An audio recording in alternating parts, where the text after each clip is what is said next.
یا ایھا الناس کلوا مما فی الارض حلالا طیبا ولا تتبعوا خطوات الشیطان انہ لکم عدو مبین۔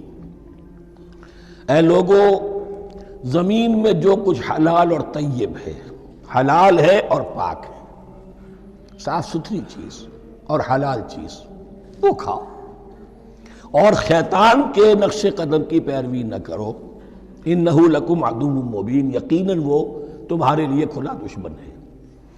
یہ بحث اصل میں کھلے گی سورہ انعام میں جا کر۔ وہاں عرب میں یہ رواج تھا، بتوں کے نام پر کوئی جانور چھوڑ دیتے تھے، جیسے ہندوؤں میں بھی تھی رواج، ہم نے تو بچپن میں دیکھا ہے، کوئی سانڈ چھوڑ دیا، کسی کے کان جو ہے وہ چیر دیے، یہ فلاں بت کے لیے ہے، فلاں دیوی کے لیے ہے۔ اب اسے کوئی کچھ نہیں کہہ سکتا تھا، وہ جہاں چاہیں وہ منہ ماریں جا کر ان کا، اور پھر ان کا ظاہر بات ہے ان کا گوشت کیسے کھایا جا سکتا تھا۔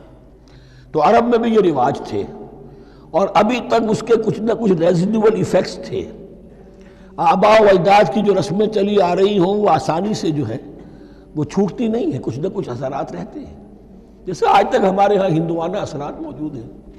تو ایسے لوگوں سے کہا جا رہا ہے کہ یہ تمام حرمتیں جو تمہارے ان لوگوں نے، مشرکین نے بنا لی تھی، یہ جانور حرام، یہ جانور حرام ہو گیا، اسے فلاں کے نام پر نامزد کیا ہے، اس اونٹ کی جو ہے اتنی اونٹنیوں کے ساتھ جفتی ہو چکی ہے، اب بس اس کو خالی کر دو، چھوڑ دو، نہ اس کے اوپر سواری کی جائے گی اور نہ اس کا گوشت کھایا جائے گا۔ یہ کوئی نہیں ہے، جو چیز حلال ہے اصلاً اور طیب ہے کھاؤ۔ انما یامرکم بالسوء والفحشاء، یقیناً شیطان تمہیں حکم دیتا ہے بدی کا اور بے حیائی کا، وان تقولوا علی اللہ ما لا تعلمون، اور اس کا کہ تم کہو اللہ کی طرف نسبت کر کے جو تم جانتے نہیں ہو، کہ اللہ نے حرام کیا۔ بھائی تمہیں کہاں معلوم؟ کوئی دلیل لاؤ، کسی کتاب میں دکھاؤ کہ اللہ نے یہ چیز حرام کر دی۔